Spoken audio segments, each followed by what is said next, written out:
Bugungi kunda ta'lim tizimida amalga oshirilayotgan islohotlar jamiyatimiz taraqqiyotining muhim omillaridan biri hisoblanadi. Prezidentimiz tomonidan 2024-yil 30-sentyabrdagi maktabgacha ta'lim sifati va samaradorligini yanada oshirish bo'yicha qo'shimcha chora-tadbirlar to'g'risidagi farmonida belgilangan vazifalar ijrosini ta'minlash maqsadida Sirdaryo viloyati pedagogik mahorat markazi binosida maktabgacha ta'limda islohotlar tarbiyachi o'zgarishlar markazida deb nomlangan ilmiy-amaliy seminar tashkil etildi. Umumiy hisobotga ko'ra 1500 dan ortiq pedagoglar o'qitildi metodik mahorat kuni tadbirida.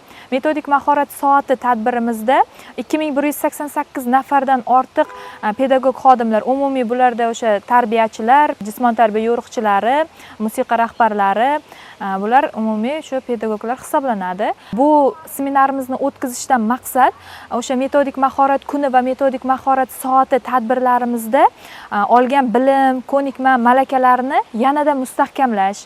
Sirdaryo viloyati maktabgacha va maktab ta'limi boshqarmasi, Sirdaryo viloyati pedagogik mahorat markazi, maktabgacha ta'limni muvofiqlashtirish bo'limi, metodik xizmat ko'rsatish bo'limi hamda maktabgacha boshlang'ich va maxsus ta'lim metodikasi kafedrasi hamkorligida metodik mahorat kuni tadbirlarida trener-mentorlar tomonidan 192 nafar direktor o'rinbosari, yakuniy hisobotlarga ko'ra esa 1500 dan ziyod pedagoglar o'qitildi.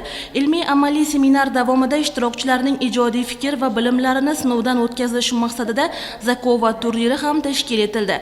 Unda jamoalar ikkita shart asosida o'zaro bellashdilar. Birinchi shartda ishtirokchilar o'tilgan treninglarni umumlashtirgan holda mashg'ulot rejalarini ishlab chiqishdi. Ikkinchi shartda jamoalarga Kahoot programmasi orqali 5 tadan savollar berildi. Treningda metodik mahorat kunlari va metodik mahorat soatida olgan bilimlarni mustahkamlash maqsadida zakovat o'yinlari tashkil etildi. Zakovat o'yini juda qiziqarli tashkil etildi. Bahs munozaralarga boy tarzda o'tkazildi. Unda ishtirokchilar o'zlarini olgan bilimlarini mustahkamlash maqsadida turli metodlardan foydalangan holda taqdimotlar tashkil etishdi. Seminar yakunida ishtirokchilar munosib rag'batlantirilib, ularga sertifikatlar tantanali ravishda topshirildi.